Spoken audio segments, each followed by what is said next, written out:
वीणा के बहुत बड़े हस्ती है। उनसे पहले दिल्ली गई नहीं, टेलीफोन से मेरी बात हुई और उन्होंने वहाँ से ही नकार दिया कि कहाँ के कर्नाटक, कहाँ की दिल्ली, और आप लड़की कहाँ आ ही नहीं सकती। तब तो मैं शादीशुदा भी हो चुकी थी, मेरा बेटा भी था जी।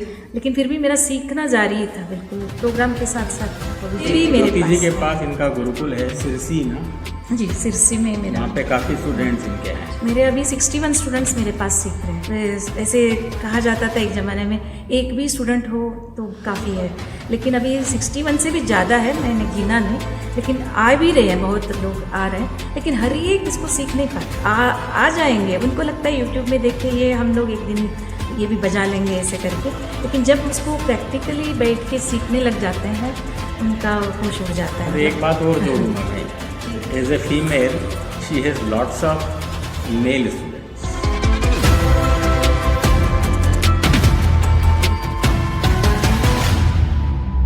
भारत विक्रम संवाद श्रृंखला में एक बार पुनः मैं डॉक्टर वैशाली शुक्ला आप सभी का हार्दिक स्वागत करती हूँ। भारतीय परंपरा में कुछ वाद्य यंत्र ऐसे हैं जो केवल वाद्य यंत्र नहीं बल्कि उनकी गूंज एक आध्यात्मिक ध्वनि का हमें अनुभव कराती है। जब वे वाद्य यंत्र बजते हैं तब मानो स्वयं देव अपने स्थान से वहाँ पर प्रकट हो चुके हैं। जी हाँ, आज हम आपको परिचित कराने जा रहे हैं ऐसे कला साधकों से। हमारे बीच उपस्थित हैं पंडित अखिलेश गुंदेचा जी और साथ ही रुद्र वीणा वादिका ज्योति हेगड़े जी। आपका स्वागत है हमारे आज के इस कार्यक्रम में।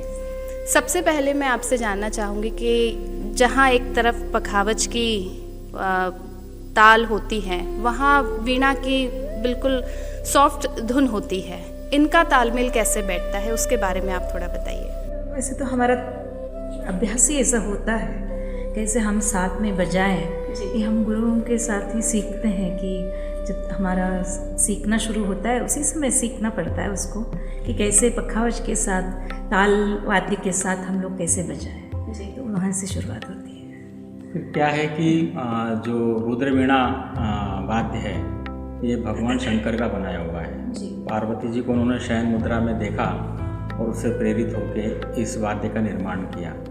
तो इनका जो साज है वो उतना पुराना है।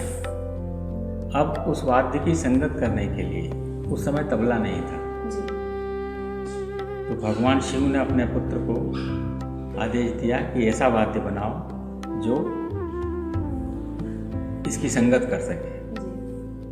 फिर भगवान गणेश ने इस वाद्य की उत्पत्ति की। तो हमारा जो वाद्य है मृदंग, पुराना नाम मृदंग है, नया नाम पखावज है, वो भगवान गणेश का बनाया हुआ है। रुद्र वीणा जो है वो भगवान शिव की बनाई हुई है। तो ये वाद्य इतने पुराने हैं। जैसा आपने बताया कि पुराना नाम मृदंग है, नया नाम पखावज है, मृदंग नाम कंटिन्यू क्यों नहीं हुआ इसमें, मतलब नया नाम? मृदंग नाम का अच्छा सवाल है आपका। मृदंग इसलिए कंटिन्यू नहीं हुआ कि मृद यानी मिट्टी, अंग यानी बॉडी। मिट्टी का ये जब मृदंग बना था तब जो हम मृदंग आज देखते हैं वैसा नहीं था, पहले मिट्टी का बना हुआ था। अब पिछले 300-400 साल पहले से क्या हुआ कि वो उस मिट्टी के सांस को लाना, ले जाना, बजाना, मिलाना इतना ज़्यादा अफोर्ड नहीं कर पाए। तो फिर ये सोचा कि क्यों ना इस मिट्टी की जगह हम काष्ठ को यूज़ करें। तो लकड़ी का साथ, मिट्टी की जगह लकड़ी ने ले ली।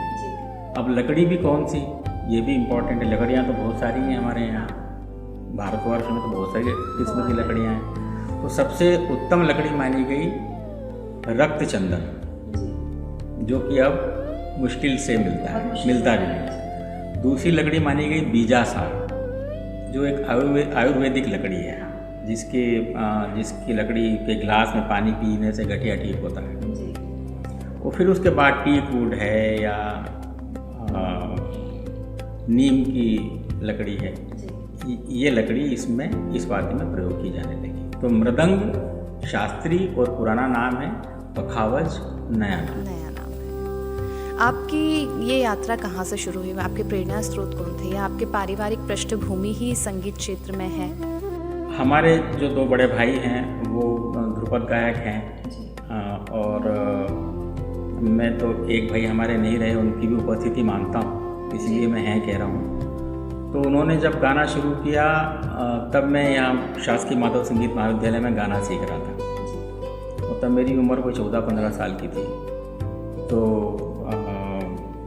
हमारे भाइयों के उस्ताद ने और भाइयों ने कहा कि तुम्हें पखावज सीखना चाहिए। मुझे पखावज की ध्वनि अच्छी भी लगी थी, तो मैंने इसी उज्जैन में महाकालेश्वर की नगरी उज्जैन में पखावज सीखना शुरू किया। मेरे गुरु पंडित श्रीकांत मिश्रा जो बनारस के कलाकार थे, वो उज्जैन में कालिदास अकादमी कालिदास समारोह में एक कार्यक्रम करने के लिए आए थे। तो उनकी पखावज सुन के मैं प्रेरित हुआ और फिर मैंने उनसे सीखना। जब आपने पहली बार पखावज सुनी थी तब आपकी उम्र क्या थी? 14 साल। 14 वर्ष। कितने वर्ष लगे आपको पखावज में पारंगत होने के? अभी भी नहीं है। हाँ, ये तो खैर विधा ऐसी होती है कि जितना हम सीखते जाएं उतना कम है। देखिए, एक बार आपने IPS कर लिया तो आप पुलिस अधिकारी हो गए, एक बार आपने IAS कर लिया आप कलेक्टर कमिश्नर हो गए।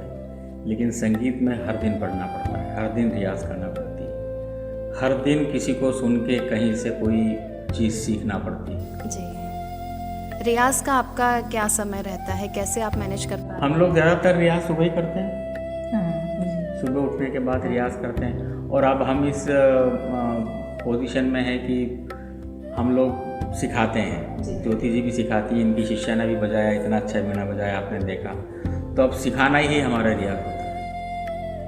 जैसे रियाज का जो क्रम होता है, आपके जितने भी शिष्य आते हैं तो उनको कितने घंटे का आपको रियाज आवश्यक है इस विधा में पारंगत होने के लिए?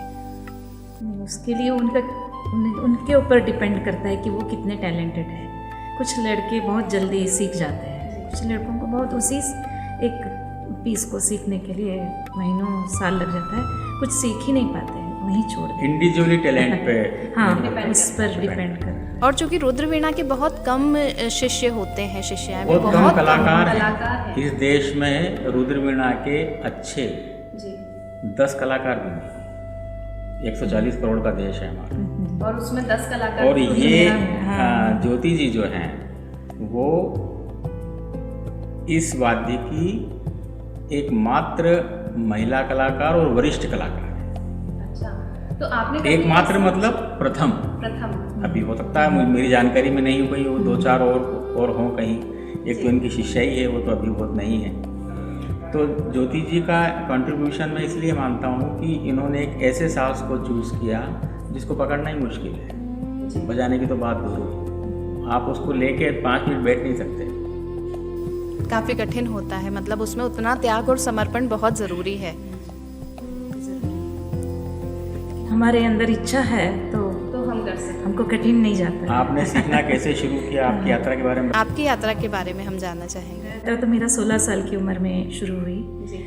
उस समय मैं सितार सीख रही थी मेरे गुरु से, पहले गुरु डॉक्टर। सितार सीखने में कितना वक्त लग गया था आपको, मतलब ऐसा पूरा तो नहीं सीख पाई मैंने, अभी भी नहीं सितार उतना नहीं सीखा, लेकिन उस समय सीख रही थी, मैं सीखना जा रही थी। उसी समय 6 महीने तक सीख चुकी थी। तब भी उन्हीं गुरु से मैंने गुरु के हाथ से रुद्रवीणा बजाते हुए देखा। तो तब तक मुझको रुद्रवीणा क्या है कुछ भी नहीं पता था, और मैं बस वो देख के एकदम उसका साउंड मुझको दिल को छुआ। तो मैंने चाहा कि उनसे मैं सीखना शुरू करूं। तो उन्होंने बिल्कुल टाला मुझको, बिल्कुल बोला कि लड़कियों की बस की बात ही नहीं है, ताकि अभी तक लड़कियां कोई बजाते हुए हमने भी नहीं देखा। और आप तो अभी छोटे हो। मैं 16 साल की थी उस समय, कॉलेज में फर्स्ट ईयर में पढ़ रही थी। जबकि सरस्वती का वाद्य है वीणा। हाँ, देखिए, तो फिर भी कोई नहीं बजा रहे थे उस समय। वो मुझको नहीं पता था, मुझको वो वाली कोई बात पर मैं गई नहीं। मेरा एक ही अंदाज़ था कि मुझको सीखना है, ये मुझे पसंद है। मैं उस पर जाके उनके पीछे पड़ गई, मुझे सिखाई है। फिर उन्होंने मेरी एक परीक्षा ली उसको सिखाने के लिए, मतलब एक पुराना वाला वीणा मेरे हाथ में पकड़ा दिया, तो बजा के देखिए। तो फिर मुझसे भी मैंने बजाया, तो उनको अच्छा लगा मेरे गुरु को, ये कुछ तो बन सकती है। तब उन्होंने मेरे लिए नया वीणा बनवाने के लिए मेरे पापा को कहा, और इस तरह से मेरा नया वीणा भी बनी, और उन्हीं से मैंने सीखना शुरू किया। और एक था कि वो जो गुरु मेरे बिंदु माधव पाठक जी कर्नाटक से थे, तो वो ख्याल बजाते थे रुद्रवीणा पे। मुझे ये ख्याल ध्रुपद कुछ भी नहीं पता था उस समय। मुझे यही पता था कि रुद्रवीणा सीखना है, इसका साउंड बहुत अच्छा है और मैं क्यों नहीं बजा सकती। यही एक था मेरे लिए। उस जिद पे मैं अड़ी रह के सीखना शुरू कर दिया। तो बजाते बजाते मैं भी ख्याल ही बजा रही थी।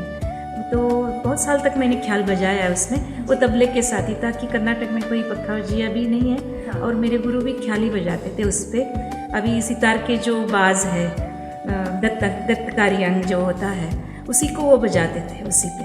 तो मैं भी उसी को बजाती थी, मुझे पता नहीं था। तो उसी पे मेरा कुछ रेडियो का ऑडिशन भी पास हो गया, इस तरह से था। तो एक दिन जब मैं एक रेडियो ऑडिशन भी पास हुई थी, थोड़ा सा उसमें मैच्योरिटी आने लगता है।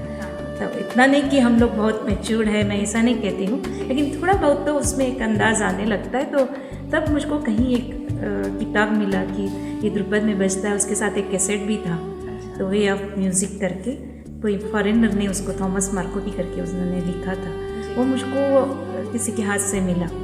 तब उसमें था कि मोइनुद्दीन डागर जी का रुद्रवीणा था, असद अली खान साहब जी का मेरे गुरु है, उनका भी रुद्रवीणा था, वो सब कैसेट में था।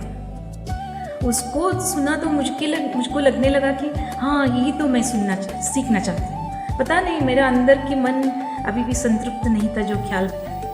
मतलब रुद्रवीणा आपने बजाना शुरू तो करके बहुत साल हो चुके थे, फिर भी मुझको ख्याल और ध्रुपद का जो एक कॉन्सेप्ट है मुझे नहीं पता था। मैं बजा रही थी, वो गुरु के जो तालीम ले रही थी उसी को बजा रही थी। तब पता चला कि ये ध्रुपद से बजता है। तालीम आप ले रहे थे, तब आपको ख्याल नहीं आया कि नहीं मुझे जो बजाना है वो ये चीज़ नहीं है? उसने कहीं सुनने को ही नहीं मिला ना, मैं यही बात कह रही हूँ आपको। मुझे सुनने को तब मिला वो कैसेट मैंने, ताकि कर्नाटक में कोई ध्रुपद अभी तक बहुत कम चलता है, उस समय तो बिल्कुल ना के बराबर था। तो मुझे कहीं सुनने को नहीं मिला, रुद्रवीणा तो सुनने को नहीं मिला। तो कैसेट में मैंने जब देखा, उसके बारे में पढ़ा भी, तब मुझको लगा कि मैं यही सीखना चाहती हूँ, मेरा मन ये इस तरफ ही मुड़ रहा है, मुझे लगा। तब मैंने मेरे गुरु से भी पूछा कि हम लोग क्यों न बजाएं इस स्टाइल में। तो उन्होंने बोला ये ध्रुपद स्टाइल है, तो अभी ये मतलब वो बहुत पीछे पड़ चुका है, चला चुका है, अभी उसके पीछे क्यों जाते हो? जैसे अभी संस्कृत डेड लैंग्वेज है, उन्होंने इसी शब्द को इस्तेमाल किया, इसीलिए मैं कह रही हूँ। उन्होंने कहा कि जैसे संस्कृत डेड लैंग्वेज है, इसी तरह ये भी डेड होने जा रहा है, तो उसके पीछे क्यों पड़ रहे हो? अभी ख्याल का ज़माना है, अभी इसमें अच्छे बजा रहे हो, आकाशवाणी की ग्रेडेड आर्टिस्ट भी हो, इसको ही क्यों नहीं अपनाते आप? ऐसे मेरे गुरु से बहुत मुझे सुनने को मिला। फिर उन्होंने बहुत मना करते रहे, मन नहीं माना मेरा। फिर भी मैंने वो एक गुस्ताखी करी कि गुरु से मैंने बोला कि नहीं, मुझको ध्रुपद ही करना है। तो मैं गुरु उनसे सीख ही रही थी, लेकिन ध्रुपद की तलाश में लग गई। ध्रुपद मैं कहाँ सीख सकती हूँ? कर्नाटक में तो पॉसिबल नहीं था, लेकिन वहीं पास में मैं जहाँ धारवाड़ में रहती थी, पास में मेरे दूसरे गुरु पंडित इंदुधर निरोडी जी, जो आगरा घराने से है, वो रहते थे वहाँ पर। तो वो आगरा घराने से है, लेकिन वो ख्याल गायक ज़रूर है, लेकिन उनका तालीम ध्रुपद का होता है, बेसिक। तो ख्याल आगरा घराने का बहुत ज़बरदस्त होता है। तो उनसे मैंने जाके पूछा कि आप मुझको ध्रुपद क्या है, ये बता सकते हैं क्या? मैं वीणा के टेक्निक तो नहीं, टेक्निक सब जान चुकी हूँ, वो मैं बजा लेती हूँ, आप मुझसे मुझको बता दीजिए कि ध्रुपद क्या है। तो उन्होंने बोला आपके पहले गुरु की अनुमति ले आइए, तब मैं सिखा सकता हूँ। फिर वो भी मैंने गुरु से अनुमति ली और उनसे मैंने ध्रुपद की जो उसमें ताल क्या होता है, ध्रुपद में क्या बजता है, संचारी, अभोग, स्थाई, अंतरा, जो चीज़ें हैं और बंदिशें कैसी होती है और कौन से ताल उसमें बजता है और उसकी चलन कैसे होती है, हर चीज़ उन्होंने उसकी जो बारीकियाँ बोलते हैं ध्रुपद की, वो मुझको उन्होंने A to Z उन्होंने मुझको बहुत अच्छी तरह से बताया। वो मुंह से गा के बताते थे, वो रुद्रवीणा नहीं बजाते थे, लेकिन उसको मैं रुद्रवीणा में निकालती थी, वो बंदिशों को। इस तरह मेरा तालीम चलने लगा। तब मुझको बिल्कुल ख्याल से ज़्यादा ध्रुपद बहुत डीप मतलब एक डीपनेस उसमें दिखता है, वो मुझे बहुत अच्छा लगने लगा। तो मैंने तब ध्रुपद को अपनाया और ख्याल की जो बातें हैं उसको पीछे रहने लगा, मैं उसको भूलने लगी धीरे धीरे। और मेरा पहले गुरु की देहांत भी हो चुका था उस समय, और मैं धीरे धीरे ध्रुपद पे आने लगी। उसी समय मेरे दूसरे गुरु भी वहाँ से 3 साल के बाद वहाँ से शिफ्ट हो गए कहीं मैसूर। फिर मेरे लिए दिक्कत आ गई कि मैं आगे कहाँ सीखूँ। वो पूरा तो नहीं हुआ था, मतलब पूरा हो ही नहीं सकता, लेकिन जो मेरा काम चल रहा था वो बहुत अधूरा था। तो इसीलिए मैं फिर तलाश में थी। उस समय मेरा मिलना असदिल खां साहब जी, मेरे जो तीसरे गुरु जी थे, उनसे दिल्ली से रहते थे, तो उनसे मेरा इच्छा भी थी उनसे सीखने की बहुत। और वो बहुत रुद्रवीणा के बहुत बड़े हस्ती है, तो वो उस समय मैं जानती थी भी, तो उनसे मैंने फिर से जाके मिली और उनसे कहा। तो आपने दिल्ली जाके इसकी तालीम ली फिर? लेकिन उनसे पहले दिल्ली गई नहीं, टेलीफोन से मेरी बात हुई और उन्होंने वहाँ से ही नकार दिया कि कहाँ की कर्नाटक, कहाँ की दिल्ली, और आप लड़की कहाँ आ ही नहीं सकते। तब तो मैं शादीशुदा भी हो चुकी थी, मेरा बेटा भी था, लेकिन फिर भी मेरा सीखना जारी था बिल्कुल, प्रोग्राम के साथ साथ वो भी। मतलब मुझे ऐसा लगता है कि आपका जो ये सफ़र रहा है कि आपने जितने भी अपने गुरुओं से शिक्षा लेना चाही, सबने आपको नकारा पहली बार में, चूँकि आप एक महिला हैं। हाँ, ताकि वो उसके लिए बहुत स्टेमिना ज़रूर लगता है। ये जो मैं बजाती हूँ रुद्रवीणा, एक कंधे पे लेकर के बजाती हूँ, ये ट्रेडिशनल स्टाइल है, तो उसको ट्रेडिशनल स्टाइल बजाने में आपको स्टेमिना ज़रूर लगता है, ताकि वो कंधे पे आता है, पूरा वीणा का जो वेट है हम बॉडी पे लेते हैं और घंटों तक बैठना पड़ता है। जब बजाने लग जाते हैं तो तार खींचते हैं, तो हमारा वेट भी वो अपने ऊपर लेकर के वो वापस हमको दे देता है। मतलब इससे दुगना हो जाता है उसका वेट भी, सब चीज़। लेकिन हम उसको प्यार करते हैं तो अभी वेट नहीं लगता, जैसे मम्मी को अपने बेटे का भी भारी नहीं पड़ता है, इस तरह से हमको भी अभी भी वो मैं कहने के लिए राज़ी नहीं हूँ कि मेरा वीणा मेरे लिए भारी है, लेकिन हो जाता है ऐसे। तो इसीलिए कहते हैं कि लेडीज़ की बस की बात नहीं है। और मैं कद से भी छोटी थी और इतना उठा के उसको बजाना इस चीज़, लेकिन कभी मैं उस पर कभी मुझे ये दिक्कतें आई नहीं उस तरफ से, मैं बिल्कुल फिट एंड फाइन थी, अभी भी हूँ। अच्छा, जब आपके गुरुओं ने आपको मतलब एक मना कर दी सिखाने के लिए, लेकिन आपकी एक ज़िद थी कि उन्होंने बाद में आपको एग्री किया, आपको सिखाया, आपको शिक्षा दी, आपने कभी सोचा ऐसा कि जिन कठिनाइयों का आपने सामना किया है, मेरे आगे आने वाले जितने भी, क्योंकि ये पीढ़ी दर पीढ़ी चलने वाला एक कला है ये, तो आपने कभी सोचा कि मेरे शिष्य जो भी आएंगे या मुझे कुछ ऐसा करना है उनके लिए कि थोड़ा सा आसान हो जाए सीखना? नहीं, इसको आसान करना तो सीखना ही आसान है, इसको साधना ही आसान है और कुछ नहीं। उसको आप टेढ़ा करने से उसको रुद्रवीणा कैसे कह सकेंगे? अभी अभी हम लोग साड़ी को बिल्कुल कट के उसको लहंगा बना दिया, तो आप क्या कहेंगे उसको? साड़ी कहेंगे? नहीं, वो तो लहंगा। हाँ, तो ये उसका रूप मैंने बदल दिया, तो ये पॉसिबल है। अगर रूप बदल दिया तो वो रुद्रवीणा नहीं रहेगा।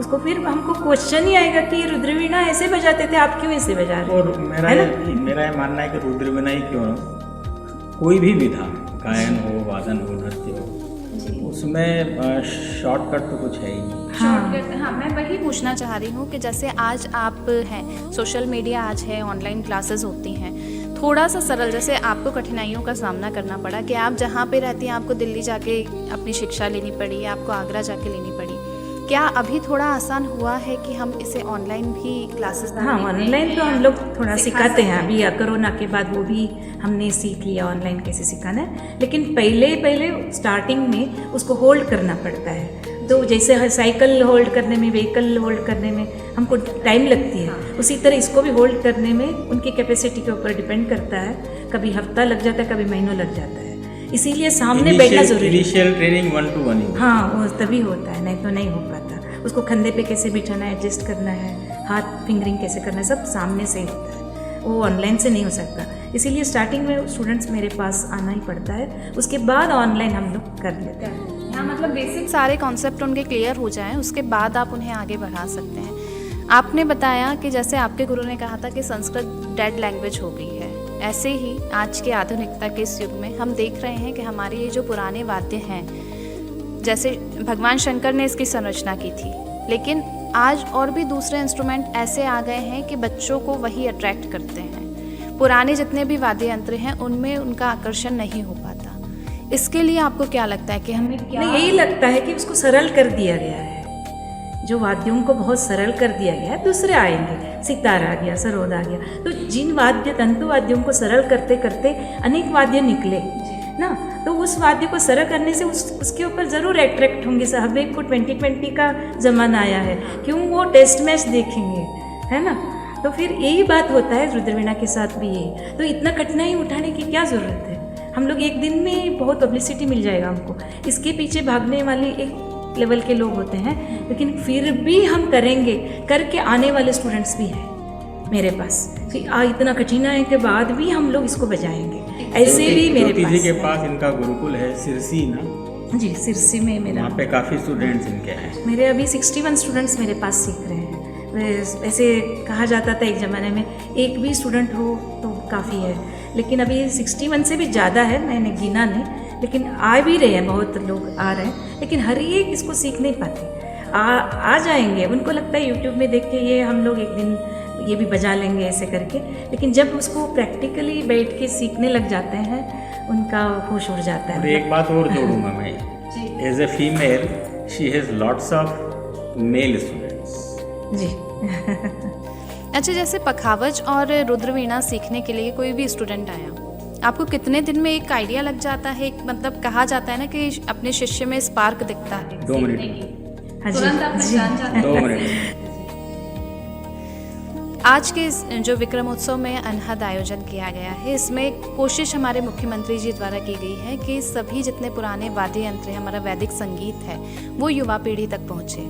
आपको क्या लगता है कि ये आयोजन आज के इस युग में कितने ज़्यादा ज़रूरी है? बहुत ज़्यादा ज़रूरी है, और मैं इसके लिए मध्य प्रदेश शासन और हमारे माननीय मुख्यमंत्री जी का आभार भी करना चाहूँगा, हमारे श्री राम तिवारी जी का आभार करना चाहूँगा, वीर भारत न्यास के, कि उन्होंने इस विषय के बारे में सोचा।